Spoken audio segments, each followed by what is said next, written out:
نحمده ونستعينه ونستغفره ونؤمن به ونتوكل عليه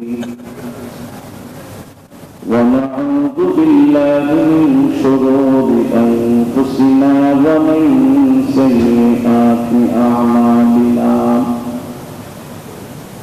من يهده الله فلا مضل له ومن يضلله فلا هادي له ونشهد أن لا إله إلا الله وحده لا شريك له ونشهد أن سيدنا وسندنا وحبيبنا ومولانا محمدا عبده ورسوله الذي أرسل إلى الناس كافة بشيرا ونذيرا وداعيا إلى الله بإذنه وسراجا منيرا أما بعد فقد قال الله تعالى في كلامه المجيد وفي فرقانه الحميد أعوذ بالله من الشيطان الرجيم بسم الله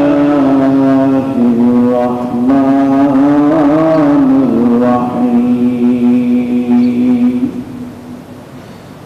وإن تعدوا نعمة الله لا تحصوها إن الله لغفور رحيم وقال النبي صلى الله عليه وسلم نعمتان مغبون فيهما كثير من الناس الصحة والفراغ أو كما قال عليه الصلاة والسلام اللهم صل على محمد وعلى آل محمد كما صليت على إبراهيم وعلى آل إبراهيم إنك حميد مجيد اللهم بارك على محمد وعلى آل محمد كما باركت على إبراهيم وعلى آل إبراهيم إنك حميد مجيد بلغ العلا بكماله كشف الدجى بجماله حسنت جميع خصاله صلوا عليه وآله اللهم صل وسلم بارك عليه محترم মুসলিয়ান کرام সমস্ত প্রশংসা মহান আল্লাহ পাক রব্বুল আলামিনের জন্য যিনি আমাদেরকে অত্যন্ত মহব্বত করে ভালোবেসে আজকের এই পবিত্র জুমার দিনে তার পবিত্রতম ঘর মসজিদে আসার বসার সুযোগ করে দিয়েছেন জুমার নামাজ আদায়ের উদ্দেশ্যে। এই জন্য আমরা সকলেই দিল থেকে অন্তরস্থল থেকে জবান খুলে মহান আল্লাহ পাক রব্বুল আলামিনের দরবারে কালিমাতুশ শুকর আদায় করি আলহামদুলিল্লাহ। আল্লাহ পাক রব্বুল আলামিন আমাদেরকে অসংখ্য অগণিত নিয়ামত দান করেছে, যেই নিয়ামতগুলোকে আমরা গণনা করে শেষ করতে পারবো না। এই যে এখন আমরা সুস্থতার সাথে মসজিদ পর্যন্ত আসতে পেরেছি, এটাও আল্লাহ পাকের অশেষ বড় একটা নিয়ামত। এই জন্য আবার আমরা শুকরিয়া বলি আলহামদুলিল্লাহ। কুরআনুল কারীমে আল্লাহ পাক রব্বুল আলামিন বলেন, ওয়া ইন তাউদ্দু নি'মাতাল্লাহি লা তুহসুহা। বান্দা, তোমরা যদি আমি আল্লাহর নিয়ামতগুলোকে গণনা করো, লা তুহসুহা, গণনা করে শেষ করতে পারবে না। এত নিয়ামত আমি আল্লাহ তোমাদেরকে দান করেছি। এই নিয়ামতগুলোর মধ্যে, অসংখ্য অগণিত নিয়ামতগুলোর মধ্যে আল্লাহ পাক রব্বুল আলামিনের অন্যতম একটা নিয়ামত হলো সময়। আজকে আমরা সময়ের মূল্যায়ন করছি না, সময়কে কদর করছি না, যার কারণে আজকে আমাদের বিভিন্ন ধরনের সমস্যা সামনে আসতেছে। আল্লাহ পাক রব্বুল আলামিন সূরাতুল আসর শুরুতেই বলছেন, ওয়াল আসর, সময়ের কসম, ইন্নাল ইনসানা লাফি খুসর, নিশ্চয়ই সমস্ত মানুষ ক্ষতিগ্রস্ততার মধ্যে রয়েছে। তবে ইল্লাল্লাযীনা আমানু ওয়া আমিলুস সালিহাত ওয়া তাওয়াসাউ বিল হাক্কি ওয়া তাওয়াসাউ বিস সাবর। আল্লাহ তাআলা বলেন, সমস্ত মানুষ ক্ষতিগ্রস্ততার মধ্যে রয়েছে, তবে যারা ঈমান এনেছে, নেক আমল করেছে, একে অপরকে সত্যের পরামর্শ দিয়েছে, একে অপরকে ধৈর্য ধারণ করার পরামর্শ দিয়েছে, তারা ক্ষতিগ্রস্ততা থেকে মুক্ত থাকবে। সুবহানাল্লাহ। এই যে সূরা শুরুতে আল্লাহ পাক রব্বুল আলামিন সময়ের কসম পেলেন, এর দ্বারা ব্যাখ্যা কি? আমরা যারা কসম খাই, আমাদের কসমের মাসআলার ক্ষেত্রে এটা আমরা সবাই জানি যে তুমি তোমার কাছে সবচেয়ে বড় যেই সত্তা আছে তার নামে তোমরা কসম খাই। আমরা আল্লাহর নামে কসম খাই, আল্লাহ আমাদের কাছে সবচেয়ে বড় সত্তা। মাখলুকের নামে কসম খাওয়ার কোনো সুরত নেই, এটা জায়েজ নেই, সম্পূর্ণ নিষেধ। কসম খাওয়াতে হবে যেই সত্তা সবচেয়ে মহান, আর তিনি হলেন কে?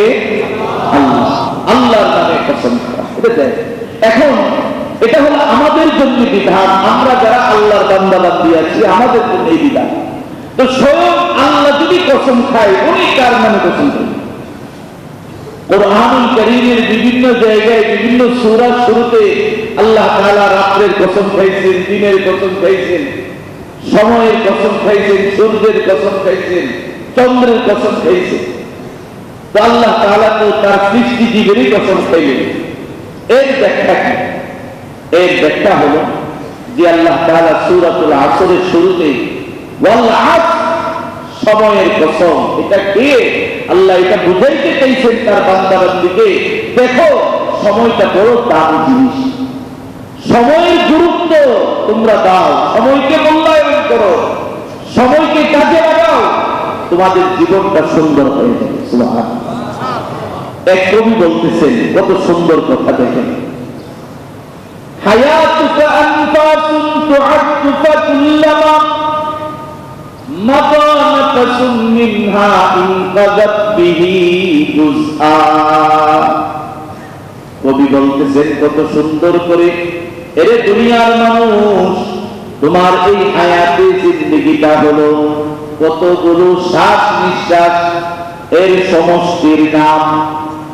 যখন তোমার থেকে একটা নিঃশ্বাস বের হয়ে যায়, ওই নিঃশ্বাসটা তোমার ভিতরে আর আসবে না, ওই সময়টুকু তোমার থেকে মাইনাস হয়ে গেছে, আর কোনোদিন তোমার এই হায়াতের সঙ্গে এড হবে না। সুবহানাল্লাহ। এই জন্য প্রত্যেকটা মুহূর্তকে তোমরা কাজে লাগাও, তোমার জীবনটাকে কাজে লাগাও। আল্লাহর নবী হাদিসের মধ্যে বর্ণনা করেন, ইজতানিম খামসান ক্বাবলা খামসিন, শাবাবাকা ক্বাবলা হারামিক, ওয়া সিহহাতাকা ক্বাবলা সুকুমিক, ওয়া গিনাআকা ক্বাবলা ফাকরিক, ওয়া ফারাগাকা ক্বাবলা শুগলিক, ওয়া হায়াতাকা ক্বাবলা মাউতিক। আল্লাহর নবী বলেন, এই দুনিয়ার উম্মত পাঁচটা জিনিস আসার আগে আগে পাঁচটা জিনিসকে মূল্যায়ন করো, গনিমত মনে করো। ইগতানিম খামসান ক্বাবলা খামসিন।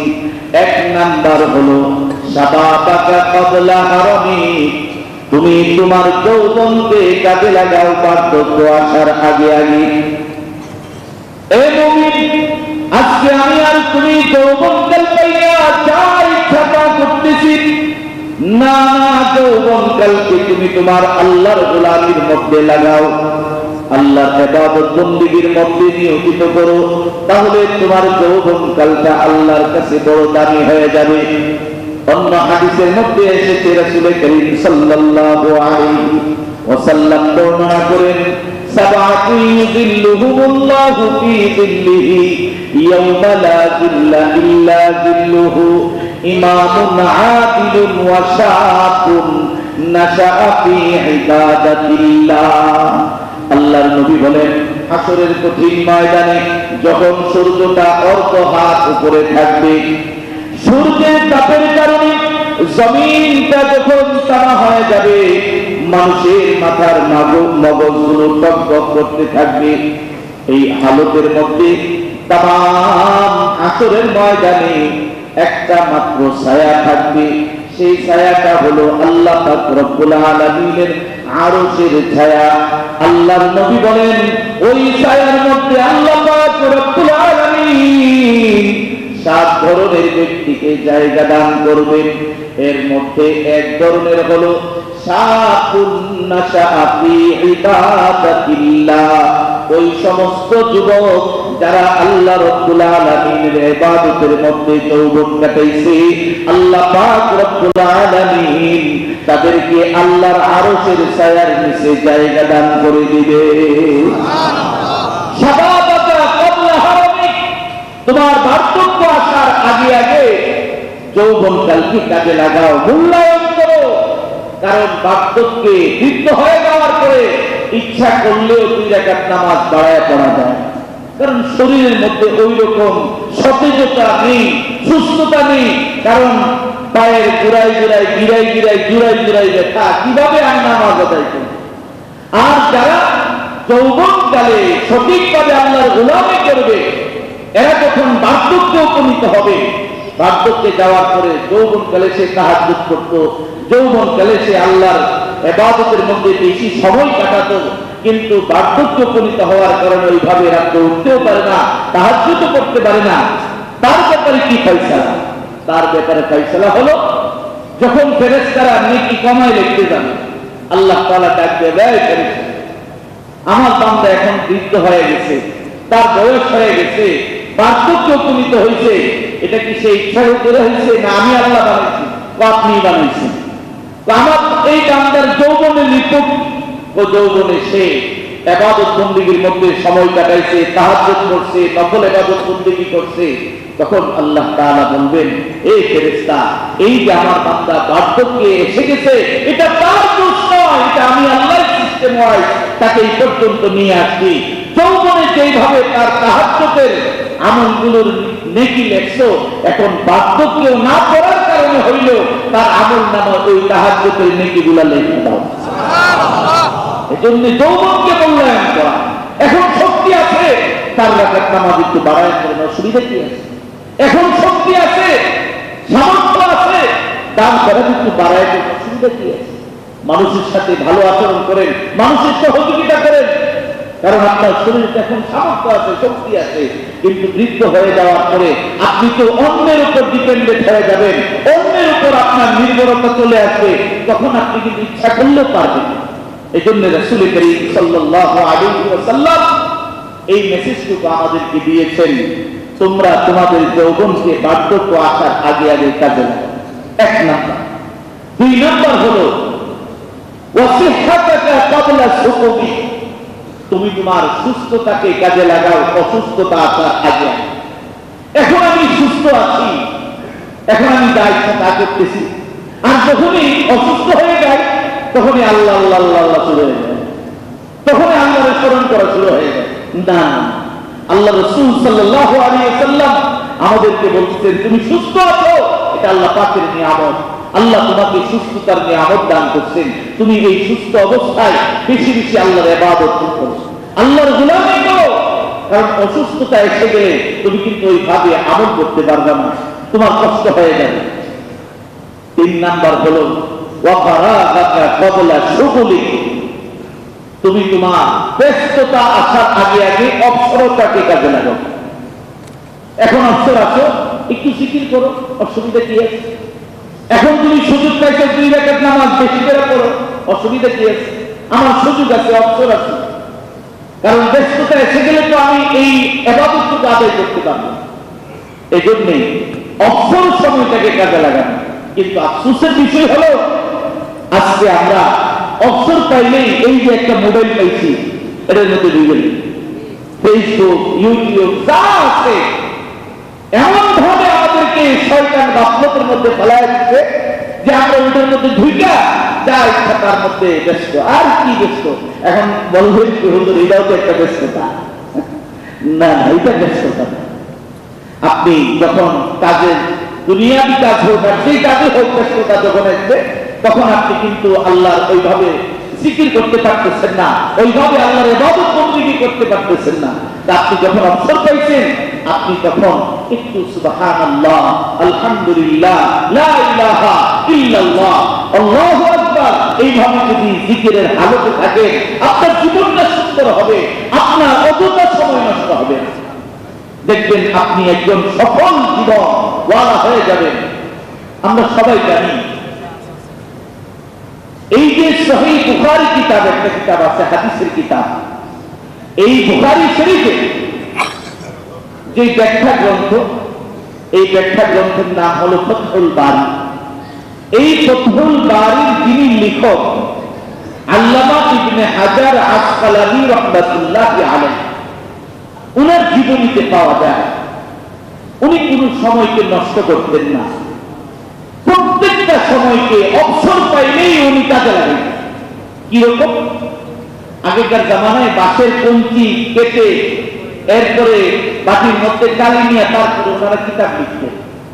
এখন অনেক সুন্দর সুন্দর কলম বের হয়ে গেছে, ওই জামানায় কলম ছিল না, বাঁশের কঞ্চি দিয়ে কালিতে ডুবাইয়া তারপরে ওনারা কিতাব লিখতেন। একদিন উনি কিতাব লিখতে লিখতে বাঁশের কঞ্চিটা একটু ভূতা হয়ে গেছে, এখন চাকু দিয়ে এটাকে সাইজ করতেছে। সাইজ যখন করতেছেন, ওই মুহূর্তে উনি চিন্তা করলেন যে আমি তো আমার হাত দিয়ে কাজ করতেছি, আমার জবান তো অক্ষর, আমার জবান তো অক্ষর। উনি করলেন কি, ওই হালতে জবান দিয়ে জিকির করতেছেন, সুবহানাল্লাহ, আলহামদুলিল্লাহ, লা ইলাহা ইল্লাল্লাহ, আল্লাহু আকবার। এইভাবে উনি এই 4 তাসবিহ পাঠ করা শুরু করলেন। এর ইমানদার মুসলমান আল্লাহর গোলাম ভালো করে শুনেন, আল্লামা ইবনে হাজার আসকালানী রাহমাতুল্লাহি আলাইহি বুখারী শরীফের ব্যাখ্যা গ্রন্থের লেখক, উনি ওনার সময়টাকে কাজে লাগাইছেন। আজকে বহুদিন পরে আমরা সেই আল্লামা ইবনে হাজার আসকালানীর নাম স্মরণ করে করে আমরা কিন্তু আজকে তার নাম নিয়ে আলোচনা করতেছি। সে একজন এমন একজন বড় মুহাদ্দিস ছিলেন যিনি তার সময়টাকে একটুও নষ্ট করেন নাই। আমি আর আপনি সহজ জিকির লা ইলাহা ইল্লাল্লাহর জিকিরও করতে পারি, সময় পাইলে একটু লা ইলাহা ইল্লাল্লাহর জিকির করি। আরো সহজ আছে, বুখারী শরীফের শেষ হাদিস, আল্লাহর নবী বলেন, কালিমাতান হাবিবাতান ইলার রহমান, 2টা কালিমা এমন আছে যে 2টা কালিমা রব্বে কারীমের কাছে বড় প্রিয়, খাফিফাতান আলাল লিসান, জবানে উচ্চারণের ক্ষেত্রে খুব সহজ, কঠিন কোনো বিষয় না। সাকিলাতান ফিল মিজান, হাসরের কঠিন ময়দানে মিজানের মধ্যে নেকির পাল্লার মধ্যে ওই 2টা কালিমা বড় ওজনওয়ালা। এই 2টা কালিমা কি? আল্লাহর নবী বলেন, সুবহানাল্লাহি ওয়া বিহামদিহি, সুবহানাল্লাহিল আযীম, সুবহানাল্লাহি ওয়া বিহামদিহি, সুবহানাল্লাহিল আযীম। কত সহজ, কিন্তু এর দাম কত বেশি। রব্বে কারীম দুইটা কালিমা বড় প্রিয়, আবার জবানের উচ্চারণের ক্ষেত্রে খুব সহজ, মিজানের পাল্লায় অনেক ওজনওয়ালা। এই দুইটা কালিমা আমি আপনি যখনই অবসর পাবো তখনই সুবহানাল্লাহি ওয়া বিহামদিহি সুবহানাল্লাহিল আযীম এই আমলটুকু করতে পারি। অবসর সময় যেন আমাদের অযথা না কাটে। আর একজন মুমিনের সিফাতই হলো ওয়াল্লাযীনা হুম আনিল লাগবি মুরিদুন, অযথা অনর্থক কাজ থেকে মুমিন বিরত থাকবে, এটাই আল্লাহর বিধান। এই হলো 3 নাম্বার। 4 নাম্বার হলো ওয়াবিনাআকা ক্বাবলা ফাকরিক, তুমি তোমার দরিদ্রতা আসার আগে আগে ধনাত্মতাকে, সচ্ছলতাকে কাজে লাগাও। এখন আল্লাহ তাআলা আপনাকে আমাকে সম্পদ দান করছেন, যে কোনো মুহূর্তে আবার দরিদ্র আমি আপনি হয়ে যেতে পারি, কারণ সম্পদ দান করার মালিক কে? আবার ছিনিয়ে নেওয়ার মালিক কে? আল্লাহ। সবকিছু আল্লাহর কুদরতি নিয়ম করে চলতেছে। তো এখন আমি সম্পদের মালিক, এই সম্পদ আল্লাহর রাস্তায় ব্যয় করি, অসহায় মানুষকে দান করি। যেখানে দান করলে মানুষের সহযোগিতা হবে সেখানে আমি দান করি, মানুষকে সহযোগিতার হাত বাড়াইয়া দিই। কারণ এখন আল্লাহ আমাকে সম্পদ দিছে, কালকে নাও থাকতে পারে, তখন তো আমি আফসোস করি। এই জন্য রাসূল করিম সাল্লাল্লাহু আলাইহি ওয়াসাল্লাম বলেছেন যে তোমরা তোমাদের ধনাত্মতাকে, সচ্ছলতাকে দরিদ্রতা আসার আগে আগে কাজে লাগাও, মূল্যায়ন করো। 5 নাম্বার হলো ওয়া হায়াতাকা ক্বাবলা মাউতি, তুমি তোমার হায়াতকে মূল্যায়ন করো মওত আসার আগে আগে, মৃত্যু আসার আগে আগে। এখন যে আমরা জীবিত আছি এই জীবনটাকে মূল্যায়ন করা উচিত। এখন আপনি যদি মনে করেন যে মইরা গিয়া মওতের পরে আল্লাহ এই সমস্যা আছে, পারি না, আমারে মাফ করে, আল্লাহ কি মাফ করবো? কি বলেন মাফ করবে? এইরকম দরখাস্ত আল্লাহর কাছে হবে, বেঈমানেরাও করবে। আল্লাহ সাথে যারা নাফরমানি করছে এরাও হাসরের ময়দানে আল্লাহর আদালতে এরকম একটা আপিল করবে যে আল্লাহ একটু পাঠায় দেন না, যা করেছে আর করতে না। কোরআনের মধ্যে আসছে, আমার কথা না। ওহুম ইয়াসতারিকুনা ফিহা রব্বানা আখরিজনা না'মাল সালিহান গায়রাল্লাযী কুন্না না'মাল। হাসরের কঠিন ময়দানে বেঈমান কাফের মুশরিকরা যখন জাহান্নামে চিৎকার মারবে, যখন চিৎকার মারবে, তাদের শাস্তি যখন প্রয়োগ করা শুরু হয়ে যাবে, তখন আল্লাহ পাক রব্বুল আলামিনের কাছে তারা দরখাস্ত করবে, রব্বানা আখরিজনা, ও আমাদের রব, আপনি আমাদেরকে আবার পৃথিবীতে বের করে দেন, আবার পৃথিবীতে পাঠায়া দেন। আখরিজনা না'মাল সালিহান গায়রাল্লাযী কুন্না না'মাল। ইতিপূর্বে জমিনের মধ্যে থাকা অবস্থায় যত নাফরমানি করছি আর নাফরমানি করব না, জমিনে যাইয়া নেক আমল করব, ভালো কাজ করব। আল্লাহ তাআলা তখন জবাব দিবেন, আওয়ালাম নুআম্মিরকুম মা ইয়াতাযাক্কারু ফীহি মান তাযাক্কারা ওয়া জাআকুমুন নাযীর। আল্লাহ তাআলা বলবেন, এই বান্দা, তোর কাছে কি আমি আল্লাহ কোনো বার্তা পাঠাই নাই? আমার রাসূলগণ, আমার নবীগণ তোদের কাছে কোনো পয়গাম নিয়ে যায় নাই? আমার নবীর ওয়ারিস উলামায়ে কেরাম তোদের কাছে কোনো মেসেজ পাঠায় নাই? সব সময় তোদের কাছে এই কথাগুলো পৌঁছায়া দিয়েছে, তোরা গ্রহণ করস নাই। ফাদুকু ফামা লিয-যালিমিনা মিন নাসীর। আল্লাহ তাআলা তখন বলবেন, এখন জাহান্নামের শাস্তি ভোগ কর, কারণ এই হাসরের ময়দানে জাহান্নামের ভিতরে জালিমদের জন্য কোনো সাহায্যকারী নাই। এজন্য মুসলমান হায়াত থাকতে থাকতে হায়াতকে মূল্যায়ন করে এই জমিনের মধ্যে যতদিন বেঁচে আছি গোলামি করবো কার? আল্লাহ। গোলামি করবো কার? আল্লাহ। 5 ওয়াক্ত নামাজ আমার আপনার দ্বারা যেন ছুটে না যায় অবহেলায়, অযথায় আমি আপনি যেন নামাজ ছেড়ে না দেই। একজন মুমিনের প্রথম যে শ্রেষ্ঠ কাজ সেটা হলো তার নামাজ। নামাজ যদি শুদ্ধ হয়ে যায় ওই মুমিন অটোমেটিক আস্তে আস্তে সঠিক পথে চলে আসবে, কারণ নামাজের মাধ্যমে মুমিন আর গোলামের পরিচয় বহন করে। আমি আপনি আল্লাহু আকবার বলে 2টা হাত দিয়ে নিজেই হ্যান্ডকাপ লাগাই দিই। আল্লাহ অপরাধ করে ফেলেছি, কানে ধরছি, নিজেই হ্যান্ডকাপ লাগাইছি, কোন ফেরেশতা লাগে নাই। এরপরে রবের কাছে প্রশংসা করা শুরু করছি, সূরা ফাতিহা তেলাওয়াত করতেছি, এরপরে মন ভরে না, এরপরে আবার মাথা ঝুঁকায় সারেন্ডার করতেছি। আল্লাহ আমি বড় অপরাধী, আপনার সামনে মাথা ঝুঁকায় দিছি, এরপরেও দিল ধরে না। এরপরে মুমিন কি করে ডাইরেক্ট সকাল থেকে জমিনে আল্লাহর কুদরতি পায়ের সামনে বলে, আল্লাহ আপনি সবচেয়ে বড়, আপনি সবচেয়ে মহান, আপনি আমাদের মাফ করে দেন। বান্দার সেজদা যদি ওইভাবে যথাযথভাবে পড়ে, আল্লাহ তাআলা ওই বান্দার জিন্দেগীর গুনাহ মাফ করে দেন। এজন্য আমাদের উচিত নামাজটা যেন আমরা কোন সময় যেন না ছাড়ি, নামাজের ক্ষেত্রে যত্নবান হওয়া। হায়াত তার কয়দিন আছে জানি না, কিন্তু আমার আপনার পুঁজিগুলো তো ঠিক রাখতে হবে। আমরা তো সবকিছু বুঝি, নামাজের ক্ষেত্রে আসলে এখানে আমরা বুঝি না, এখানে কবি নীরব হয়ে যায়।